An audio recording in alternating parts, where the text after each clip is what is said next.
Dạ hàng ngang xuống đây để đuổi nó này. Đủ mà nó nổi tầm nó mượn quần áo của bà. Bắt đầu mưa.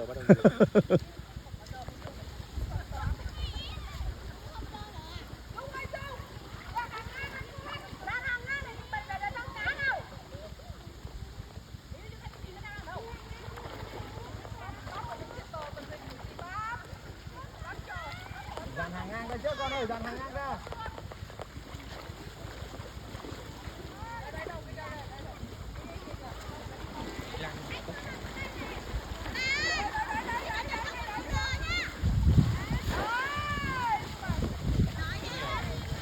Chưa. Đó. Từ từ. Đủ má đây để tôi ôm nó vào chứ.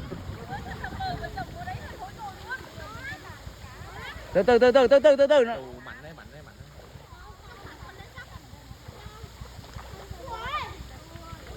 Ôi giời ơi. Nó băng như thằng mỡ vậy đó. Ui giời ơi.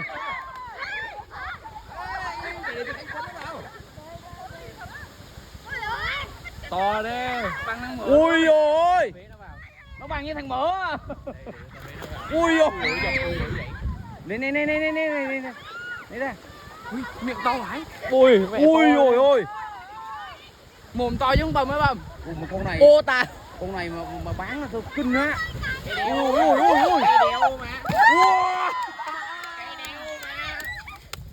Cây đeo mà nó Ôi to. vô. Ôi. Coi kìa nó to kìa. To bằng thằng mỡ. To bằng mỡ luôn. Con này giống thằng kia thằng ở đó á. Ôi chồ. Ôm lên luôn. Ôm được hai đứa không? Con nó dậy á, con nó dậy đùa đó. Nó mạnh nặng lắm nha.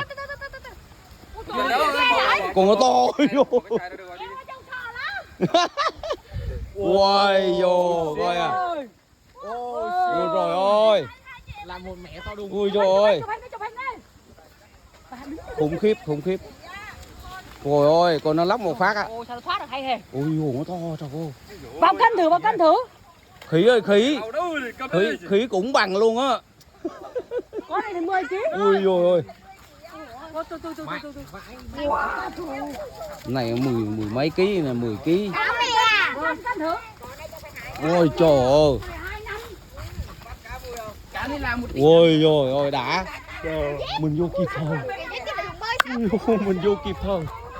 Ô bà con ơi, cá này, trời ơi, con mất hồn luôn. Kinh khủng không? Rinh đến mỏi tay luôn kìa xin. 10 kg. Đâu cả tay luôn. Ôi rồi con cá kìa.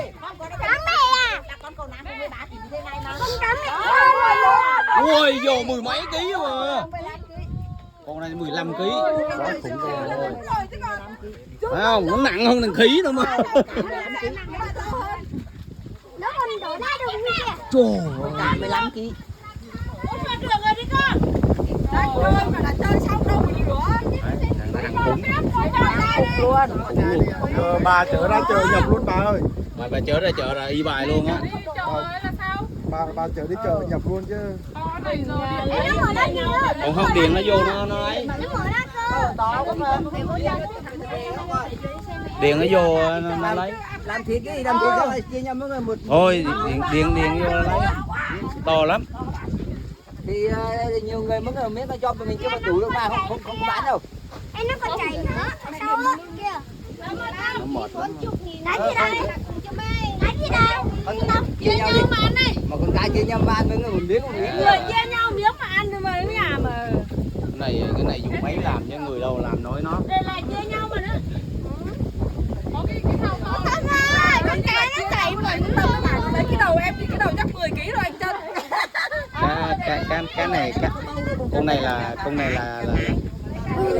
lấy cái này về chia ăn thôi. đúng rồi, to đùng mà. Cái này là cá tra hả? Đấy chị em đi xuống chơi tiếp đi, không chơi nữa thì lên tắm Cá được. tra. Cá chấm á gì? Cá mè hả? Wow, con cá mè. Con cá mè phải ra chụp dùng con. Mè. Ông nào nút 15 kg. Cho 15 kg đi. 15 kg.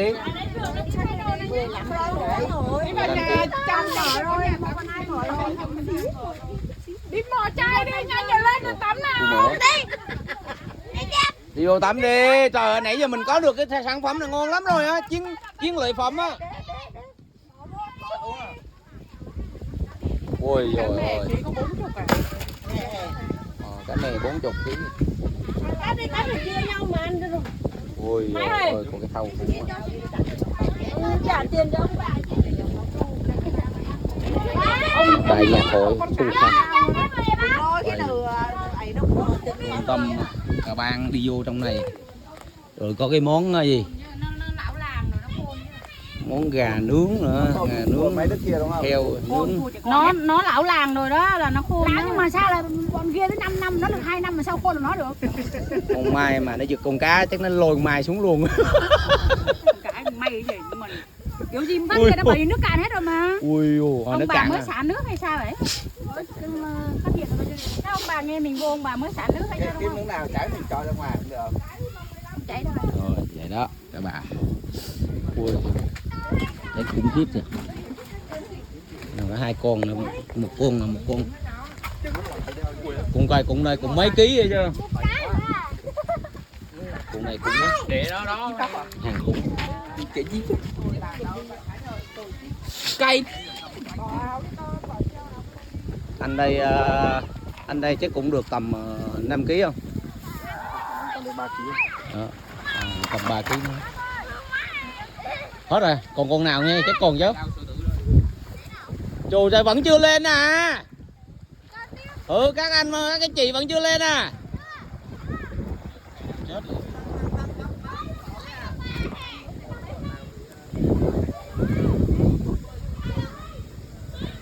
Hay cả khói nhảy lại ôm tanh bỏ mẹ đi nhảy Tình lại. bỏ mẹ gì.